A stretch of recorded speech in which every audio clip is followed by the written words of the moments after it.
Assalamualaikum warahmatullahi wabarakatuh. Salam sejahtera untuk kita semua. Perkenalkan, kita dari kelompok 1 yang beranggotakan 7 orang. Sesuai yang telah kalian lihat di judul video ini, bahwa di sini kita akan menjelaskan mengenai pentingnya sumber daya manusia. Ini adalah tugas kelompok dari mata kuliah Manajemen Sumber Daya Manusia.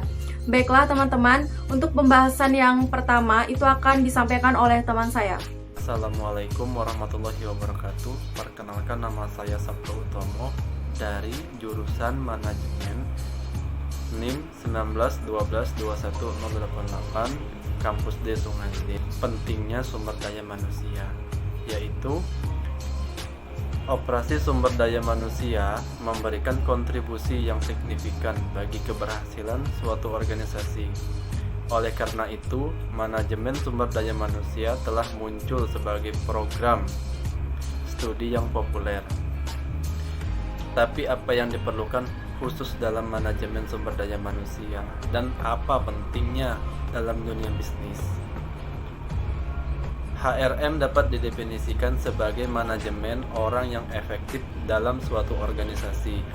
Manajemen sumber daya manusia membantu menjembatani kesenjangan antara kinerja karyawan dan tujuan strategis organisasi. Selain itu, tim manajemen sumber daya manusia yang efisien dapat memberi perusahaan keunggulan dalam persaingan mereka. Peran manajer sumber daya manusia, perekrutan. Salah satu tanggung jawab utama manajer sumber daya manusia adalah merekrut personil. Keberhasilan sebuah organisasi sangat tergantung pada tenaga kerja yang dipekerjakan. Jadi, penting bahwa orang yang tepat dipekerjakan untuk peran yang tepat. Pembelajaran dan pengembangan. Pembelajaran adalah proses berkelanjutan dan penting untuk meningkatkan produktivitas karyawan. Assalamualaikum warahmatullahi wabarakatuh. Perkenalkan, nama saya Evita Fremagustian, NIM 1221089. Di sini saya akan melanjutkan penjelasan dari rekan kelompok saya tentang pentingnya manajemen sumber daya manusia. Manajer SDM bertanggung jawab atas orientasi dan induksi karyawan baru, serta pengembangan profesional karyawan yang ada. Mereka bertanggung jawab untuk menyusun strategi program pembangunan. Selain itu, mereka harus memiliki kemampuan untuk mengidentifikasi dan menganalisis bidang-bidang yang membutuhkan pelatihan karyawan. Membangun hubungan karyawan. Hubungan karyawan yang efektif sangat membantu dalam meningkatkan produktivitas dan berkontribusi secara signifikan terhadap konsekuen organisasi. Strategi hubungan karyawan diimplementasikan untuk memastikan bahwa organisasi melayani kesejahteraan karyawan secara keseluruhan. Kompensasi dan tunjangan. Komponen utama dari peran pekerjaan manajer SDM adalah menangani kompensasi dan tunjangan. Mereka bertanggung jawab untuk merancang strategi kompensasi, sistem manajemen kinerja, dan struktur organisasi, serta menegosiasikan paket gaji dan tunjangan dengan calon karyawan. Sumber daya manusia merupakan salah satu elemen paling penting agar sebuah bisnis atau perusahaan dapat berjalan dengan baik. Tanpa adanya elemen tersebut atau kualitasnya yang kurang baik, perusahaan akan sulit untuk berjalan dan beroperasi dengan semestinya meski sumber daya yang lain telah dipenuhi. Untuk itu diperlukan sebuah cara khusus memperdayakan sumber daya manusia yang ada di perusahaan tersebut. Upaya pemberdayaan sumber daya manusia guna meningkatkan kinerja perusahaan secara menyeluruh dikenal dengan istilah manajemen SDM. Jika diaplikasikan dengan akurat dan bijaksana, manajemen SDM mampu memaksimalkan kinerja sebuah perusahaan sehingga perkembangannya dapat berjalan lebih pesat lagi. Karena perannya yang cukup penting bagi perkembangan perusahaan, memahami tentang manajemen SDM adalah hal yang wajib dilakukan oleh para pemilik perusahaan dan karyawan HRD. Sekian penjelasan dari saya. Selanjutnya akan dilanjutkan oleh rekan kelompok saya, Rahmat Agus Basuki. Oke, selamat pagi. Nama saya Rahmat Agus Basuki dari kelas 5 RSF Sungai Lilin. Di sini saya akan melanjutkan sebuah pengertian manajemen sumber daya manusia. Seperti yang telah disinggung sebelumnya, manajemen sumber daya manusia bisa disingkat dengan MSDM yang memiliki peran perkembangan suatu perusahaan. Oleh karena itu penting bagi kita semua Anda yang bekerja di bagian pemberdayaan sumber daya manusia itu pemilik sebuah perusahaan untuk mengerti tentang manajemen sumber daya manusia dengan seksama. Pada dasarnya pengertian manajemen sumber daya manusia itu sendiri yaitu upaya atau cara untuk mengelola kemampuan manajemen sumber daya manusia yang mumpuni. Kemampuan perusahaan dalam mencapai kesuksesan bisnis akan lebih sulit untuk dilakukan. Jadi bisa dibilang bahwa MSDM adalah salah satu aspek krusial perusahaan agar bisa berkembang dan memiliki daya saing yang tinggi. Berdasarkan pemaparan dari Ahmad Ruki, pengertian manajemen sumber daya manusia adalah suatu bentuk aplikasi dan penerapan yang demi tercapainya efisiensi. Berikut akan diulas bagaimana penerapan manajemen sumber daya manusia, yaitu 1. Proses penerapan manajemen sumber daya manusia, akuisisi pengembangan dan pendayagunaan. Pemeliharaan personil yang ada di sebuah organisasi itu atau perusahaan dengan seefektif mungkin. Adapun penjelasan selanjutnya yaitu mengenai manajemen sumber daya manusia menurut Henry Simapura adalah sebagai pemanfaatan pelayanan, pengembangan, penilaian dan juga manajemen pembalasan pada individu yang termasuk sebagai anggota sebuah organisasi kerja. Pemaparan Henry Simapura tersebut tertuang dalam buku yang berjudul Manajemen Sumber Daya Manusia tahun 2000. Sekian penjelasan dari saya. Mengucapkan terima kasih. Perkenalkan, saya Dia Intan Permata dengan NIM 191221071. Di sini saya akan melanjutkan pembahasan materi yang telah dijelaskan oleh teman saya sebelumnya. Mutiara S. Penggabean juga turut menjelaskan bahwa manajemen sumber daya manusia merupakan serangkaian proses dari kegiatan perencanaan, pengorganisasian, dan pengendalian atas kegiatan yang berhubungan dengan analisis dan evaluasi pekerjaan. Melalui kegiatan tersebut pula lah perusahaan mampu melakukan pengadaan, pengembangan, kompensasi, promosi hingga pemutusan kerja agar tujuan yang telah dibuat dapat tercapai. Definisi Mutiara S. Penggabean mengenai manajemen sumber daya manusia tersebut mengindikasikan bahwa kegiatan di bidang sumber daya manusia memiliki dua sudut pandang yang berbeda, yaitu dari sisi pekerjaan dan sisi para pekerjanya. Dengan begitu, dapat disimpulkan bahwa manajemen sumber daya manusia meliputi serangkaian proses mulai dari analisa dan evaluasi pekerjaan hingga segala hal yang berkaitan dengan kebutuhan sumber daya manusia seperti penilaian prestasi pekerja serta pemutusan hubungan kerja. Mengacu pada penjelasan menurut para ahli di atas, dapat disimpulkan bahwa manajemen sumber daya manusia adalah potensi aset sebuah perusahaan dan dapat berperan sebagai modal, baik non-material ataupun non-finansial. Pengaplikasian manajemen sumber daya manusia dapat diwujudkan sebagai potensi nyata, baik secara fisik maupun non-fisik, agar eksistensi organisasi dapat terrealisasikan. Oke, itu adalah sedikit pembahasan mengenai pentingnya sumber daya manusia. Untuk pembahasan selanjutnya, itu akan dilanjutkan oleh teman saya.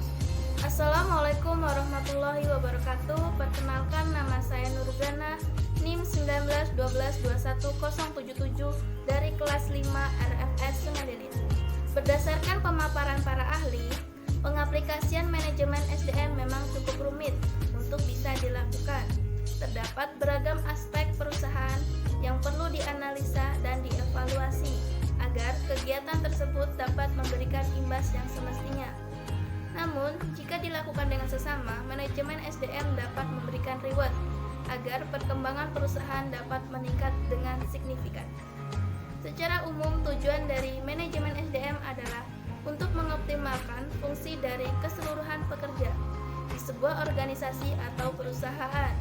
Tujuan lainnya sebagai sarana untuk mengoptimalkan kinerja manajer fungsional maupun manajer lini dalam mengelola seluruh karyawan atau pekerja dengan menggunakan cara dan upaya yang lebih efisien. Sudirmayanti juga menjelaskan bahwa manajemen SDM memiliki 4 tujuan dasar. Penjelasan Sudirmayanti tersebut dituliskan di bukunya yang berjudul Sumber Daya Manusia dan Produktivitas Kerja pada tahun 2009. 4 tujuan dasar manajemen sumber daya manusia. Yang pertama yaitu sosial. Dalam memenuhi tujuan sosial, perusahaan bertanggung jawab atas kebutuhan anggotanya dan berupaya mengurangi dampak buruk atau merugikan dari tantangan tersebut. Yang kedua yaitu organisasional. Tujuan dari organisasional meliputi sasaran formal perusahaan yang disusun untuk mencapai tujuan perusahaan. Yang ketiga yaitu fungsional. Untuk tujuan fungsional, perusahaan harus dapat mempertahankan kontribusi sumber daya manusia di masing-masing departemen utama. Kemudian, perusahaan perlu melakukan pemberdayaan agar kontribusi yang diberikan SDM dapat berjalan dengan optimal. Yang keempat yaitu individu atau pribadi. Tujuan individu atau pribadi meliputi kinerja manajer yang harus diselaraskan dengan tujuan perusahaan secara menyeluruh. Artinya, pihak manajer harus bisa menggerakkan para karyawan dalam mengejar tujuan perusahaan. Baiklah, Assalamualaikum warahmatullahi wabarakatuh. Perkenalkan, nama saya Fitriana, NIM 1912211082, semester 5, RSF Sungai Lilin. Baiklah, saya akan menyampaikan pentingnya manajemen sumber daya manusia bagi perusahaan. Mengaplikasikan manajemen sumber daya manusia memiliki dampak yang cukup besar pada kemampuan perusahaan. Dalam mencapai tujuan yang ingin dicapai tanpa memiliki manajemen sumber daya manusia yang baik, bukan tidak mungkin tujuan perusahaan akan menjadi sia-sia dan sulit untuk bisa dicapai. Alasan mengapa manajemen sumber daya manusia penting untuk dimiliki oleh sebuah perusahaan atau organisasi adalah melalui kegiatan tersebut, perusahaan menciptakan keseimbangan internal perusahaan. Keseimbangan internal perusahaan tersebut mencakup tujuan, sasaran, serta aktivitas dari berbagai pihak yang ada di dalam perusahaan tersebut. Jika keseimbangan internal telah dimiliki perusahaan, efisiensi serta produktivitas kerja dalam perusahaan tersebut akan menjadi lebih baik. Untuk itu, tak sedikit perusahaan yang mencanangkan manajemen sumber daya manusia sejak masa pengrekrutan karyawan, sehingga pemberdayaan sumber daya manusia yang ada di setiap departemen perusahaan. Dengan begitu, manajemen sumber daya manusia dapat membantu perusahaan dalam meningkatkan semangat kerja sumber daya manusia dan tujuan perusahaan dapat tercapai dengan lebih akurat dan terarah. Agar masing-masing tujuan tersebut dapat tercapai jika manajemen sumber daya manusia berhasil diaplikasikan dengan baik. Nama saya Jeriansa dengan NIM 2012-22059 jurusan manajemen. Baiklah, saya akan melanjutkan materi yang sudah dibahas oleh rekan-rekan saya tentang manajemen SDM. Langsung saja kita bahas. Manajemen SDM juga mampu membantu perusahaan dalam memperbaiki kontribusi positif dari para tenaga kerja. Melalui manajemen SDM, perusahaan dapat memberikan usaha pengembangan tenaga kerja dengan bertanggung jawab secara etis, strategis, dan sosial. Dengan begitu, sumber daya di perusahaan tersebut dapat lebih berkembang dan memberikan kontribusi produktif agar tujuan perusahaan dapat segera tercapai. Peran manajemen sumber daya manusia amat penting dalam sebuah perusahaan atau organisasi.